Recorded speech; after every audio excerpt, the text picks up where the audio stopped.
குடும்பம்னா பிரச்சனை இருக்கும், நமக்கு குடும்பம்னாலே பிரச்சனை தான். இந்த டயலாகை ஒரு 2.25 மணி நேரத்தில் படமாக எடுக்க முடியுமா?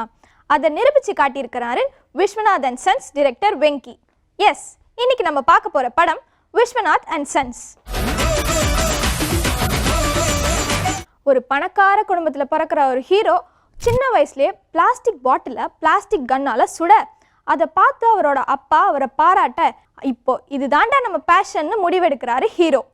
அதனால கன் ஷாட்டில் கோல்டு மெடல் வாங்கி ஒரு இன்டர்நேஷ்னல் ஒலிம்பிக் பிளேயராகவும் மாறுறாரு நம்ம ஹீரோ.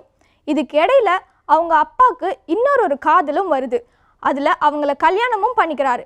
இதனால ட்ராமடைஸ் ஆகிற ஹீரோ கல்யாணமே நமக்கு வேண்டாண்டான்னு நினைக்கிறாரு.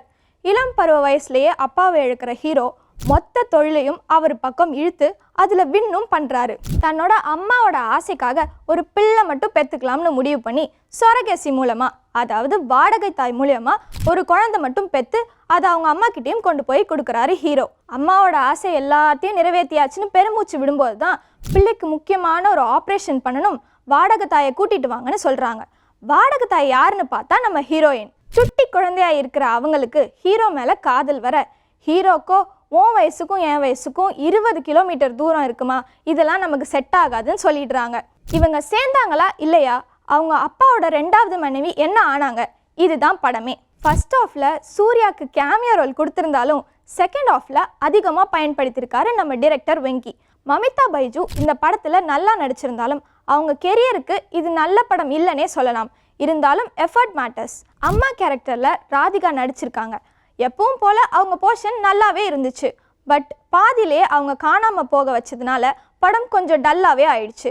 மாரி படத்தில் அழிதாங்கி எப்படியோ அதே மாதிரி இந்த படத்தில் 2 பேரை வச்சிருக்காரு டிரெக்டர். குடும்பம் தான் உசுருன்னு சொல்கிற அதே அம்மா தான் அந்த குடும்பத்தில் இருக்க 2 பேரை எல்லாத்துக்கும் அடிப்பாங்க. இது காமெடிக்கு கை கொடுக்கும்னு நினச்ச வெங்கிக்கு ஆறுதல் பரிசு வேணா கொடுக்கலாம். ஜிவி பிரகாஷ் படத்துக்காக இசையமைக்காம சோஷியல் மீடியாவில் ரீல்ஸுக்காக இசையமைச்சது மாதிரி இருந்துச்சு. பிஜிஎம் கான்செப்டை கொஞ்சம் ஞாபகப்படுத்தி இருந்திருக்கலாம். படம் ஈஸியாக அடுத்து என்ன நடக்கும்னு நம்ம கெஸ் பண்ணுற மாதிரியே இருந்துச்சு. படத்தில் எமோஷன் சீன் வைக்கணுன்றதுக்காக மரணத்தை திணிச்ச மாதிரியே இருந்துச்சு. இந்த சீனில் மட்டும் ஜிவி பிரகாஷ் ஒரு பாட்டை போட்டு ஸ்கோர் பண்ணிட்டாருன்னு சொல்லலாம்.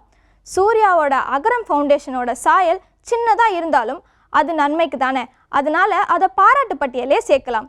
இந்த படம் வெங்கிக்கு மட்டும் இல்லை, சூர்யாவுக்கும் ஒரு நல்ல பாடமாகவே இருக்கும். ப்ரொடியூசருக்கு ஒரு அனுதாப கடிதம். மொத்தத்தில் இந்த படம் எப்படின்னு சூர்யா ஸ்டைலில் சொல்லணும்னா,